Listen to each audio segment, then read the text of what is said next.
You don't say, this is what I'm going to be. You say, this is what I am.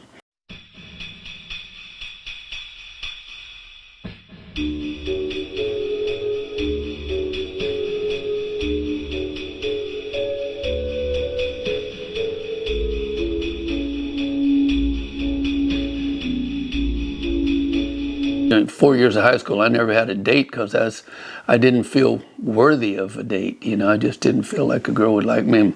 I never had a car that run anyway. And you had to push it to get it started. So if I was going to get a date, I'd say, you want to go out for a movie and a push? I push my car to get it started. Seeing the more social kids and the richer kids, the life they were living, it kind of put a hunger in me to be better, to make myself better. I wrestled in school, and I was really good at it. I excelled. I was, the top wrestler because it was something that I could really pour my heart into, but it still wouldn't get me where I really wanted to go, which is to be a more outgoing person.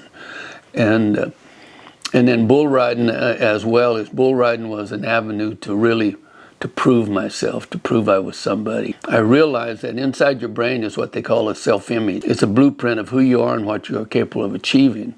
And it's so far below what you're capable of achieving, it's not even close. When I reinvented myself, I started visualizing myself as if I was an outgoing person. I was, and then I'd go out and practice every day being outgoing. It's like Shakespeare said, the world's the stage and we are the actors. But we also not only are we the actors, but we write the play, we produce the show, and we're all of it. So, but I start as an actor. If you're cast in a role, you're not going to go out tomorrow and be good at it. It takes time to rehearse that role till you become. In acting, they call it getting into character. You practice being that character till you become that character.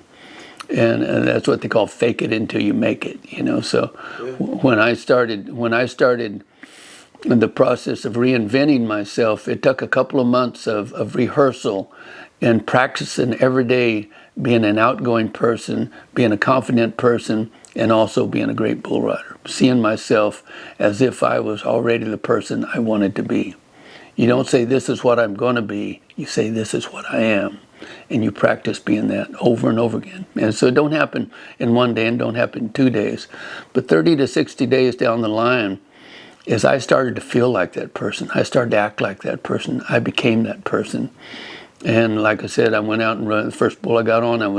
Made the second highest marked ride of all time. And it was, so when I got to Denver, after bucking off 6 months in a row, I had no reason to be confident other than the mind cannot tell the difference between a real experience and a vividly imagined experience. So what I programmed in my mind, the mind started to believe that it was real. And the difference it made when I got to Denver, that first rodeo, was I had confidence. Every bull looked like a day off, Every bull was like, how could you fall off that sunbuck?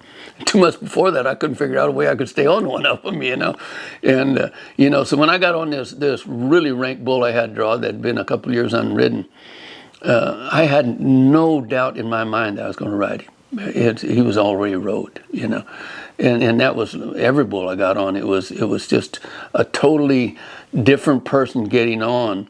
And it was all what happened between my ears and how I reprogrammed myself and reinvented myself to become the person I wanted to become.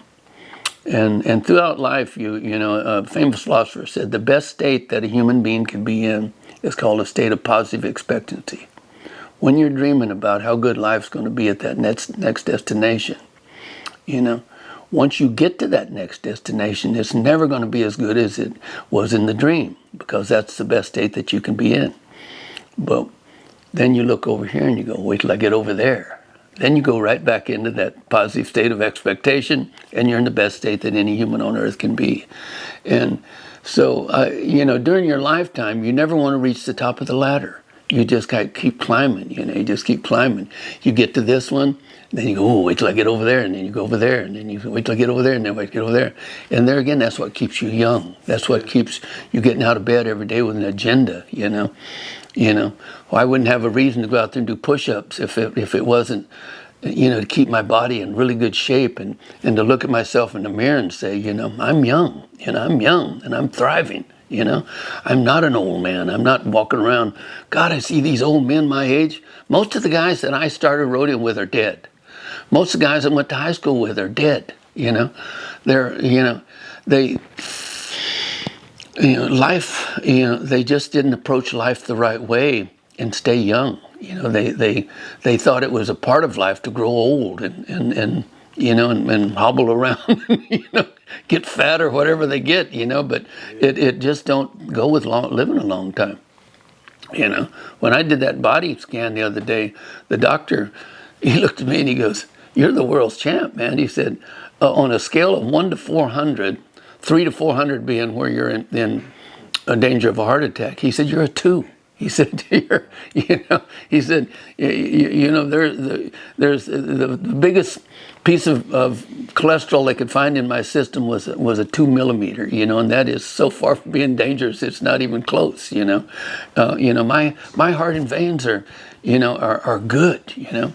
A lot of that's attitude, and a lot of it's what I eat, you know, and it's because a lot of fish oil, you know. I seen a deal on the Eskimos years ago where the Eskimos had no heart problems. They were eating this blubber and everything else and no heart problems.